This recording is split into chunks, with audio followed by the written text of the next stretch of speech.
오늘 주신 하나님 말씀 시편 제14편 말씀입니다. 구약성경 시편 제14편 말씀이고요. 1절부터 7절까지 말씀이고 지금 읽는 것은 1절, 2절, 3절 시편 제14편 1절, 2절, 3절 우리 같이 한 목소리로 천천히 맞춰 읽겠습니다. 시작. 어리석은 자는 그의 마음에 이르기를 하나님이 없다 하는도다.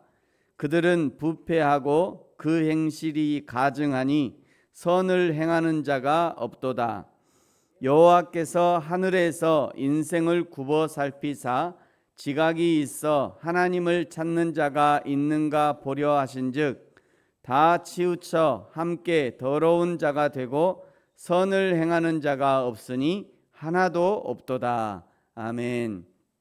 오늘 1절에는요 어리석은 자는 마음속에 하나님이 없다 말한답니다. 2절에 하나님이 혹시나 하나님을 찾는 자가 있는가 하고 찾아보셨지만 3절에 다 치우쳐서 함께 더러운 자가 되고 선을 행하는 자가 없으니 하나도 없대요. 이것이 하나님의 결론입니다. 세상에는 하나님의 의의 기준에 합당한 사람이 단 한 사람도 없어요.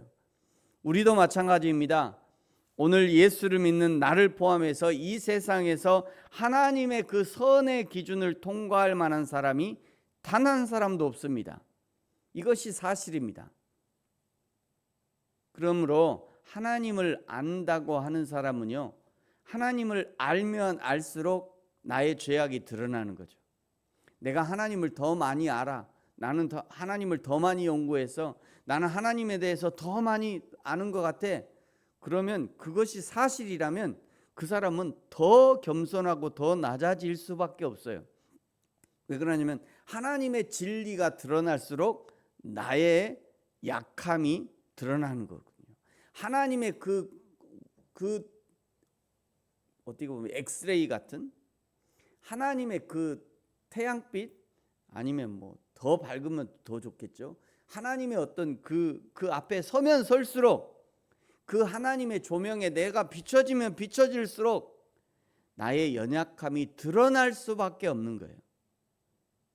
그러니 그 하나님의 진리에 가까이 갔다고 하는 사람들은 더 겸손할 수밖에 없는 거죠. 조금 안다고 이게 교만을 떠는 사람은 아직 하나님을 안 만난 거예요. 그거는 진짜 하나님 앞에 서면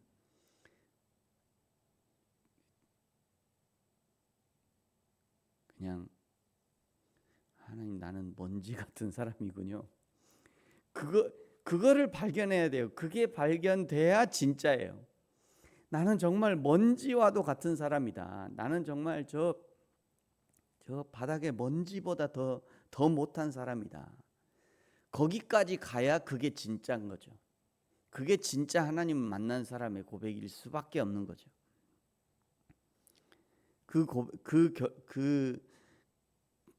어떤 그 고백이 오늘 1절, 2절, 3절의 고백이라고 생각해요.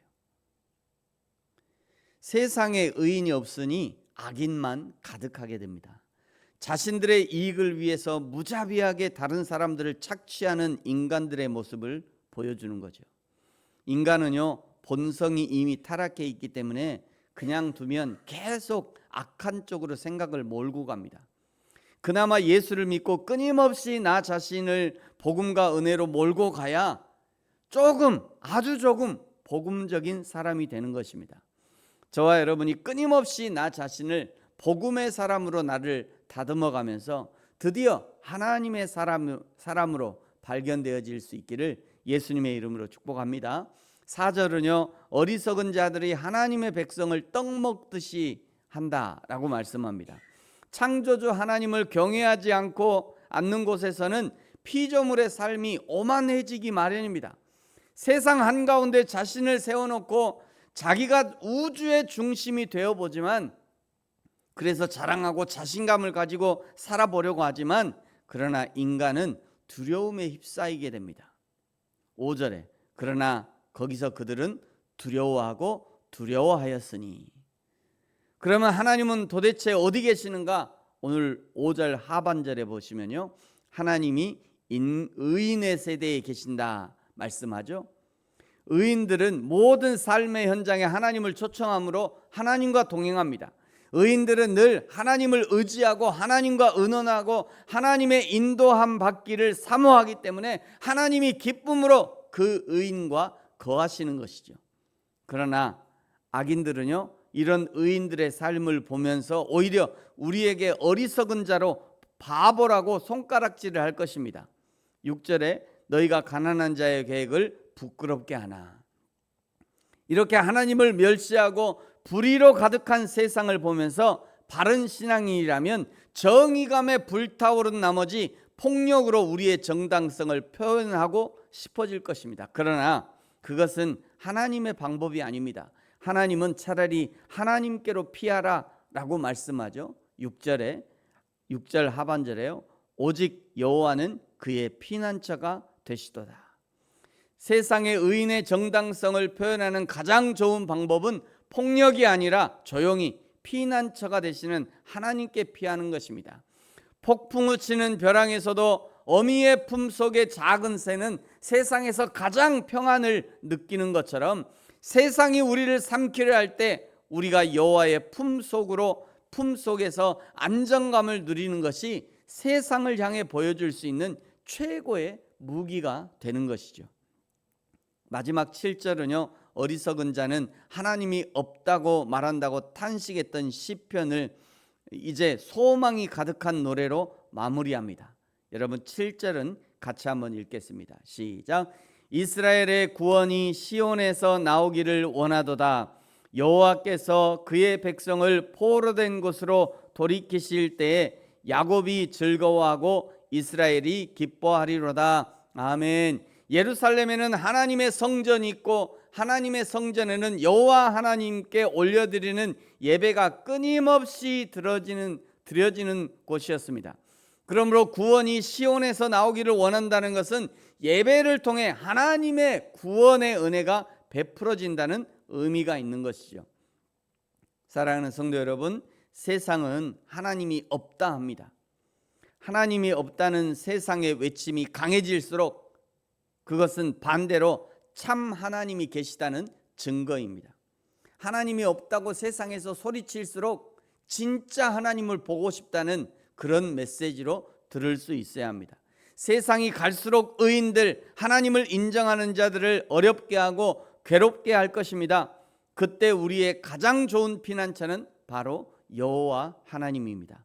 저와 여러분이 하나님의 진리의 말씀에 영혼의 닻을 내리고 어떤 폭풍우가 몰아쳐도 흔들리지 않는 신앙으로 평안을 누리고 우리의 피난처가 되시는 하나님을 기쁘시게 하는 저와 여러분이 되어지기를 예수님의 이름으로 축복합니다. 기도하겠습니다. 하나님 아버지, 감사합니다. 6절과 7절의 말씀이 나의 고백임을 다시 한번 고백합니다. 너희가 가난한 자의 계획을 부끄럽게 하나 오직 여호와는 그의 피난처가 되시도다. 이스라엘의 구원이 시온에서 나오기를 원하노라. 여호와께서 그의 백성을 포로된 곳으로 돌이키실 때에 야곱이 즐거워하고 이스라엘이 기뻐하리로다. 아멘. 오직 여호와는 나의 피난처가 되심을 고백합니다. 그러므로 날마다 여호와 하나님께 피하게 하시고 하나님의 복음으로 나를 무장하고 다듬어가게 하여 주옵소서. 감사합니다. 예수님의 이름으로 기도합니다. 아멘. 하늘에 계신 우리 아버지, 아버지의 이름을 거룩하게 하시며 아버지의 나라가 오게 하시며 아버지의 뜻이 하늘에서와 같이 땅에서도 이루어지게 하소서. 오늘 우리에게 일용할 양식을 주시고 우리가 우리에게 잘못한 사람을 용서하여 준 것 같이 우리 죄를 용서하여 주시고 우리를 시험에 빠지지 않게 하시고 악에서 구하소서. 나라와 권능과 영광이 영원히 아버지의 것입니다. 아멘.